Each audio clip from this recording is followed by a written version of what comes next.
October 1940. I.F. Filton, Gloucestershire. The hangars smell of oil and rain. Mechanics move between aircraft whose names are already famous: Hurricane, Spitfire, Blenheim. In one corner, a new machine waits. It is large, blunt-nosed, and silent under the morning mist. Few stop to look at it. On paper, the aircraft is a contradiction. It is called the Bristol Type 156, later, the Beaufighter. It weighs nearly 10 tons, carries for 20mm cannon, and 2 engines scavenged from a bomber design already considered obsolete. Yet, its specifications claim it can outpace most single-seat fighters of the day. Pilots who see it for the first time call it a flying barrel. Ground crews joke that it looks like 2 engines welded to a bathtub. The Air Ministry's own evaluators note in a 1940 report, aerodynamically inefficient. Unlikely to provide a sustainable fighter platform. And yet, within a year, this same aircraft would become one of the most successful night fighters in Europe, and one of the most feared by the Luftwaffe. The paradox is immediate. How could a plane so ungainly, so evidently unsuited to combat, succeed where faster, lighter aircraft had failed? At first, the RAF itself could not answer. In the autumn of 1940, Britain was fighting to keep its cities lit only by the flames of bombardment. Radar was new, fragile, and secret. German bombers attacked at night, invisible to defenders.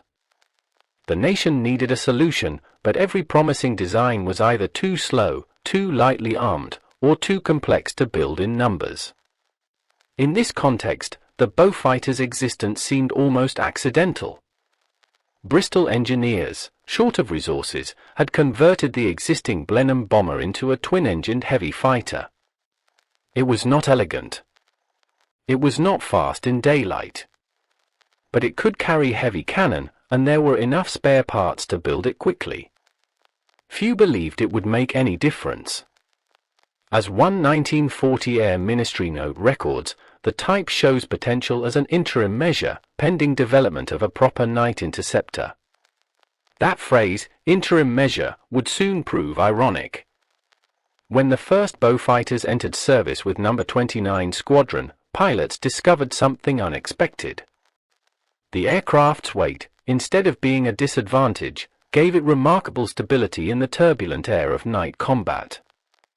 Its long fuselage, derided as clumsy, allowed for the installation of new radar equipment, the airborne interception mark for set. And its powerful Hercules engines could sustain long patrols over darkened cities, where lighter fighters would lose their bearings. What had seemed an engineering compromise began to look like an accidental success. In the following weeks, test flights over southern England produced scattered reports of German bombers being destroyed by an unseen adversary. Pilots described sudden cannon fire from the darkness, followed by the glow of a falling aircraft. German crews called it Die Fliegen Tod, the Flying Death. But the transformation was not yet complete. The Beaufighter's story would only make sense when examined through data, radar logs, interception records, and engineering revisions made under combat pressure. At this early stage, in late 1940, all that existed was a question. How could a plane designed in haste, dismissed as awkward, and ignored by its own service, become the most efficient killer of the night war? For those who witnessed its first missions, the answer was still invisible, hidden in the darkness above the channel. Sometimes, history begins not with brilliance, but with something ugly that works. Winter 1940. Britain's cities burned nightly. Coventry, Sheffield, London. Each raid began with the same unbroken sound, engines at altitude, unseen. The Luftwaffe's night bombers, Heinkel 111s, Dornier 17s, Junkers 88s, flew in disciplined formations. Searchlights traced the sky but found nothing. Interceptors took off blind, relying on ground control and luck. The Royal Air Force called this phase the Night Blitz. The losses were heavy.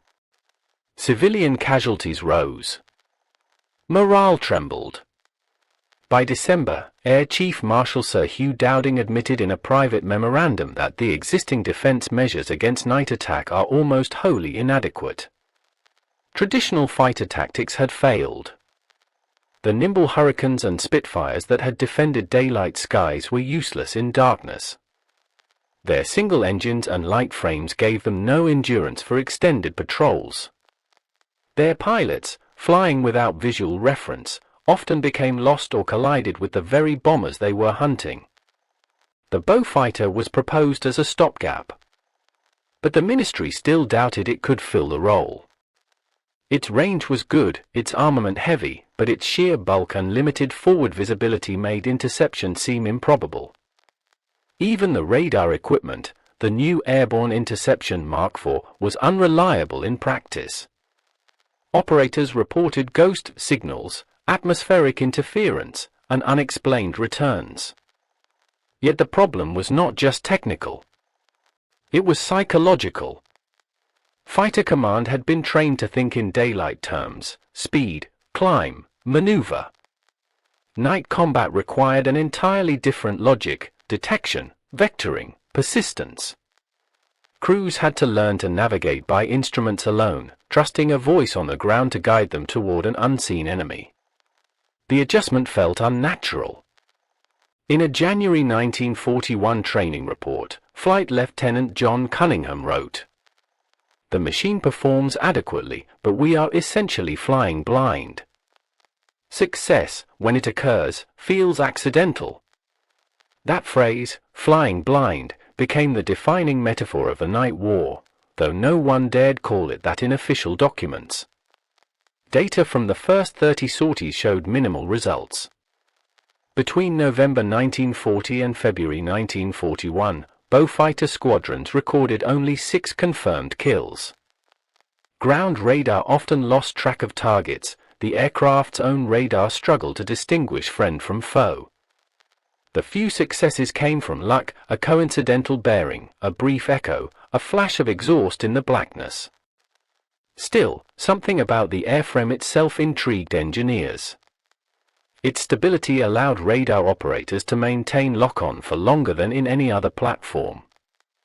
And the heavy cannons, mounted in the nose, required no complex convergence angles.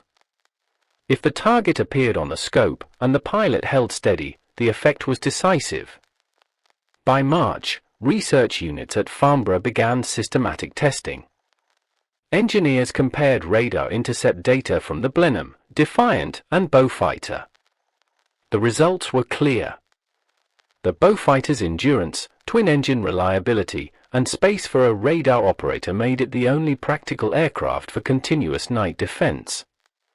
But converting that potential into effectiveness demanded a change in doctrine. Fighter Command began developing a new networked control system. Ground stations tracked enemy formations by radar, relayed coordinates to airborne Beaufighters, and adjusted course by radio in real time. It was an early form of human-machine integration, a distributed guidance system built from voices, dials, and cathode screens. It was also fragile. A single error in bearing could send an aircraft into the sea. Pilots trained in open skies now flew by instruments and faith. The air staff still debated whether the effort was worth it. Some argued the concept would never yield reliable defense. Others insisted that technology was evolving too fast to abandon. By mid-1941, the debate was resolved by evidence, not persuasion. Squadrons using the new radar interception method began to record consistent results. Not frequent, but consistent. 2 kills per night, then 3. In official summaries, the wording changed from experimental success to operational viability. The Beaufighter, once dismissed as a temporary expedient, was quietly becoming indispensable. But it would take one decisive innovation, a technical and psychological breakthrough, to turn the tide of the night war. Progress in war often begins when failure becomes too costly to continue. Spring 1941. IF Wittering, Lincolnshire. Inside a converted maintenance hangar, engineers from the Telecommunications Research Establishment unpacked new radar equipment. It was labeled Airborne Interception Mark 7. The system was smaller, more sensitive, and designed specifically for the Beaufighter's nose. The earlier Mark IV had required constant manual tuning. Operators struggled to interpret echoes distorted by cloud or ground clutter. Now, the new model could distinguish altitude, direction, and relative speed, transforming the aircraft from an experimental sensor platform into a functioning night interceptor. At first, few believed it would work in combat. The sets were fragile, requiring careful calibration before each flight. Moisture, vibration, or electrical interference could render them useless. But for those who mastered it, the change was immediate. On the night of the 19th of May, 1941, Flight Lieutenant John Cunningham, already one of the few experienced night pilots, scored the first confirmed interception using the new radar. His Beaufighter of No. 604 Squadron engaged a Heinkel 111 over the Thames estuary. Guided by ground radar to within a few miles, his onboard operator took over. The blip on the cathode screen grew brighter. At 1,000 yards, Cunningham saw faint exhaust flames ahead. He opened fire. The German bomber exploded and fell into the sea. The record in the squadron log is clinical. Target engaged 00 for 8 hours, visual contact established. Result, enemy aircraft destroyed. But to the crews who read it, that entry signified a revolution. For the first time, darkness no longer guaranteed safety for the attacker. By mid-1941, the Beaufighter's radar success rate exceeded that of any other British night fighter. Its design, once considered crude, proved ideally suited to the demands of electronic warfare. The broad fuselage provided room for the operator, transmitter, and receiver units. The heavy armament made every confirmed interception decisive. And the twin Hercules engines allowed long patrols without overheating or loss of power. Even its ungainly shape offered unexpected advantages. The long nose gave separation between radar antennae and engine interference. The large tailplane ensured stability during firing passes. In effect, the aircraft's supposed flaws had become its strengths. Operational reports from No. 604, 25, and 68 squadrons document the transition. Between June and September 1941, interceptions increased from single digits per month to several each night. The tone of official correspondence shifted. Air Chief Marshal Sholto Douglas noted, "The Beaufighter has become the principal instrument of nocturnal air defense." Technicians refined the radar fit, adjusting frequencies to avoid German jamming. Crews developed standard procedures, a smooth climb to 10,000 feet, radar contact, silent approach, and a brief, concentrated burst of fire. Engagements lasted less than a minute. The psychological effect on both sides was significant. Luftwaffe crews began reporting invisible pursuers. In decoded Enigma traffic, British analysts read of unseen hunters operating over northern France and the Low Countries. By late 1941, bomber losses during night raids had doubled. The Beaufighter was still slow by daylight standards. But in the conditions of nocturnal interception, speed mattered less than coordination.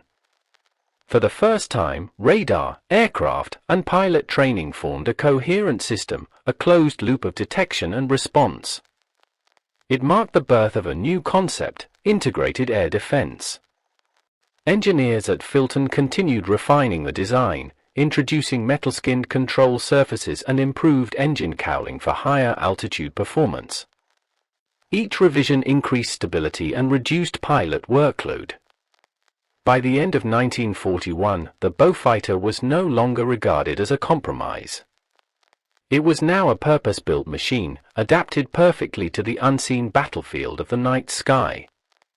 Cunningham, reflecting after the war, said quietly in an interview, "The aircraft did nothing dramatic. It simply allowed us to see what was already there. The transformation was complete, from an improvised adaptation to the most reliable weapon of its kind." In technology, the turning point often arrives unnoticed, marked not by triumph, but by function finally achieved. Winter 1941–42. The British night sky had changed.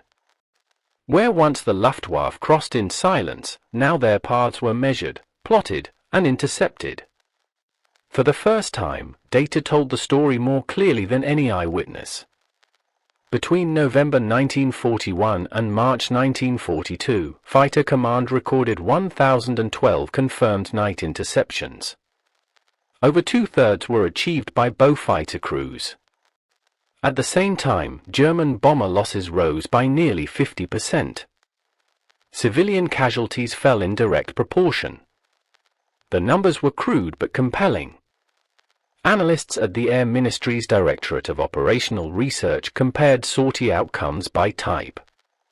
The Beaufighter achieved one enemy aircraft destroyed for every 8.5 sorties, a ratio unmatched until the introduction of the later Mosquito night fighter. In statistical summaries, the phrase effective measure replaced temporary expedient. Every squadron report carried the same pattern. Detection, interception, destruction, usually within a few miles of London, Bristol, or Hull. The method was reproducible. The science, measurable. The crews did not speak of heroics. They spoke of coordination. Ground radar plotted the bomber stream. Controller stations relayed headings to the nearest Beaufighter patrol.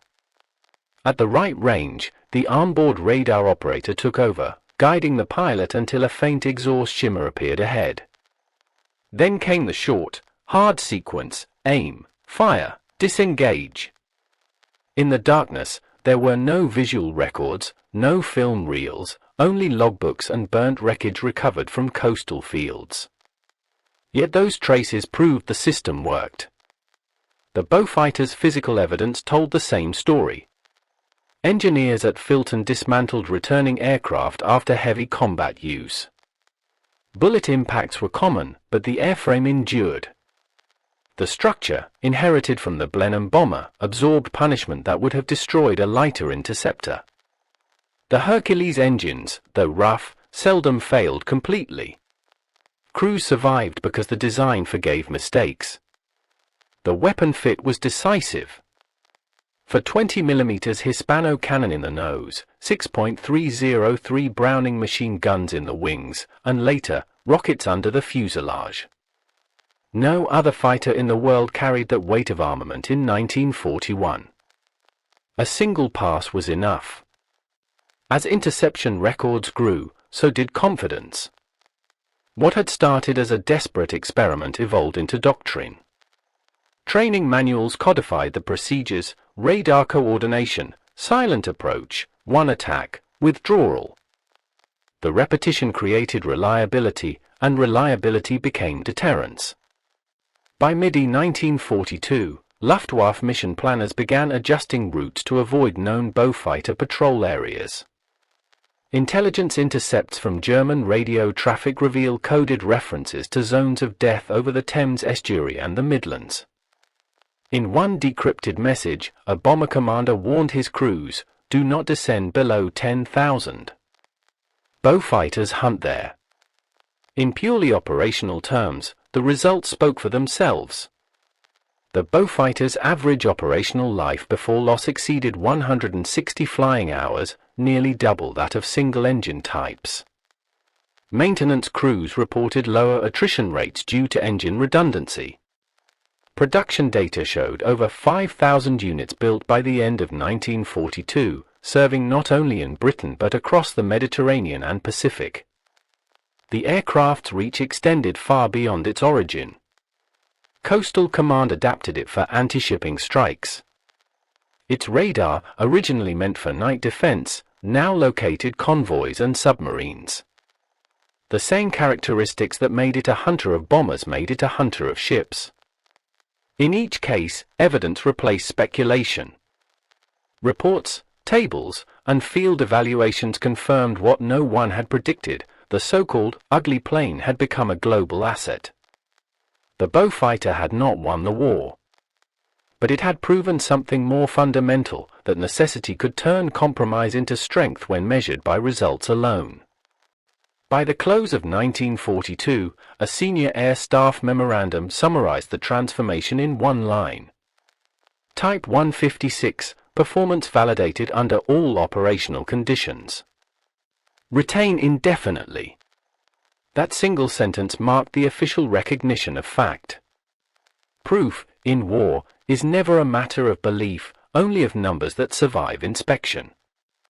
Spring 1943. The Beaufighter was no longer a secret or a stopgap. It had become a symbol of methodical efficiency, an aircraft defined by data, not design. Its presence could be felt across every theater of the war. In Europe, it guarded the night skies. Over the Mediterranean, it hunted shipping convoys. In the Pacific, it strafed airfields and coastal bases. The same machine that began as a recycled bomber now operated across climates, altitudes, and missions that its designers had never anticipated. At Malta, No. 272 Squadron used Beaufighters to intercept Axis transports heading to North Africa. Their mission reports describe identical procedures: approach at low level, attack once, withdraw fast. Against unescorted shipping, the results were devastating. A single Beaufighter strike often disabled an entire convoy. On the Burmese front, Australian and British squadrons employed the type as a long-range strike aircraft. Its heavy cannon shredded ground targets. Its range allowed deep penetration raids far beyond the reach of lighter fighters. The Japanese forces soon learned to identify its twin-engine silhouette. They called it the Whispering Death, a name that British records never officially used but quietly acknowledged. The nickname reflected a simple physical truth. The Hercules engines, heavily muffled to reduce nighttime flame and noise, produced an unusually soft tone. Crews could approach targets unheard until the first burst of cannon fire. The Beaufighter's operational influence reached even into production strategy. At Filton and Weston-super-Mare, factory records show continuous assembly without interruption from 1940 to 1945, over 5,500 aircraft built. The type's success justified large-scale manufacture of the Hercules engine, securing Bristol's industrial stability and supporting other wartime designs. It also reshaped the RAF's understanding of multi-role aircraft. Before the Beaufighter, fighter design followed a clear logic: light, agile, short-ranged.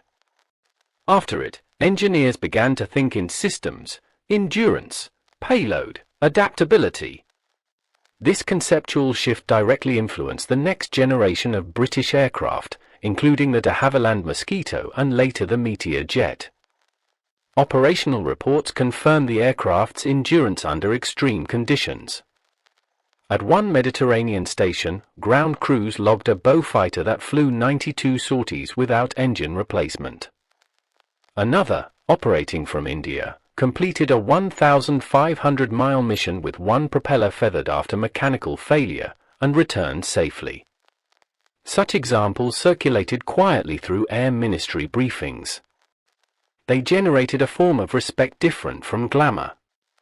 The Beaufighter was not beautiful, but it was dependable, a quality the men who flew it valued more than aesthetics. Intelligence assessments captured the enemy's reaction.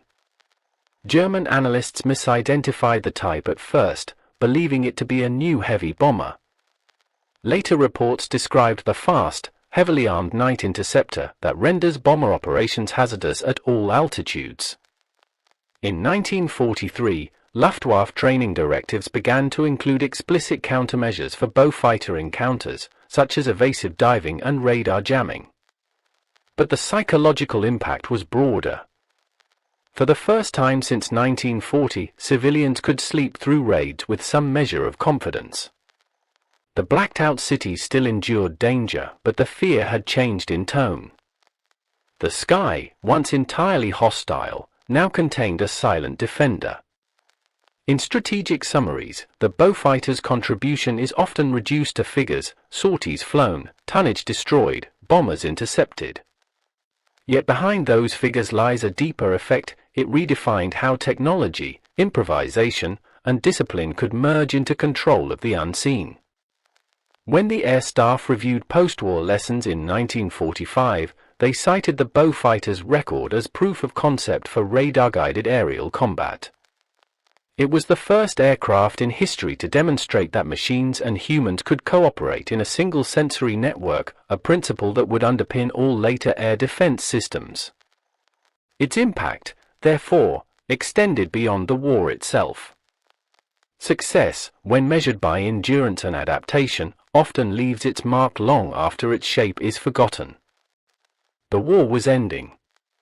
In hangars across Europe and the Pacific, rows of Bristol Beaufighters stood silent, engines cooled, paint dulled by years of use. They had served in every major theatre, flown by airmen from Britain, Australia, Canada, New Zealand, South Africa, and beyond. Most would not survive peacetime. Within 2 years, almost all were scrapped. Yet their influence endured in documents rather than monuments. Technical summaries, squadron logs, and combat evaluations filled hundreds of files in Air Ministry archives.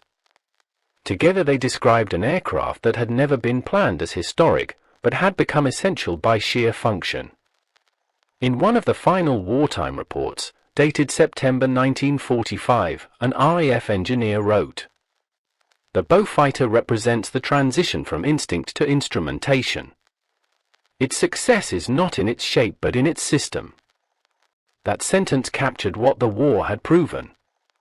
The Beaufighter was not a product of design genius, it was the outcome of necessity, adaptation, and incremental understanding. Every strength it showed, radar integration, endurance, armament, emerged from solving a practical problem under pressure. When post-war analysts reconstructed the history of night defense, they found that no single invention, policy, or personality had changed the outcome. The victory belonged to process. Each improvement, from radar calibration to flight discipline, accumulated into reliability. This was the Beaufighter's true legacy. It taught the Royal Air Force that superiority no longer came from speed or agility alone. It came from coherence, the integration of detection, communication, and precision into a single operational flow. That principle defined all that followed: the Mosquito's advanced systems, the Meteor's jet-age instrumentation, and later, the Cold War's air defense networks. The Beaufighter had proven that machines could sense before they struck, and that sensing was now as decisive as speed. In retrospect, its appearance had been misleading. The short, wide fuselage, the heavy engines, the blunt nose, all signs of compromise, had concealed the future's outline. Its shape, though inelegant, allowed for the equipment and endurance that redefined aerial combat. What looked ugly was simply the geometry of adaptation. When historians reviewed the psychological dimensions of wartime innovation, the Beaufighter often appeared as an example of functional faith, the quiet confidence that a flawed design could still serve if the system around it was sound. Crews did not love it in the way they loved the Spitfire. They respected it. It brought them home. In an oral history recorded at the Imperial War Museum in 1961, a former radar operator summarized his experience in one line. "You didn't see the enemy until the end, but you trusted the blip, and the blip was always right." That statement, simple and factual, marked a philosophical shift. Warfare had become a matter of instruments and interpretation, of unseen truths verified by data. The Beaufighter was an early expression of that mindset, a machine that taught humans to see through machines. By the time jet aircraft replaced it, the Beaufighter's achievements had been absorbed into doctrine and forgotten by name. Yet its influence persisted invisibly in every radar-guided fighter, every coordinated defense network, every aircraft designed around sensors rather than sight. The files that record its service remain remarkably consistent. Not once do they describe courage, luck, or destiny. They record only actions, results, and the calm arithmetic of war. Still, among those who flew it, there lingers a quieter recognition. The Beaufighter was not beautiful, but it was honest. It did what was required, long after others failed. And in that honesty, in that plain, utilitarian success, lies its enduring power. History often remembers the elegant. But progress is usually built by what simply works.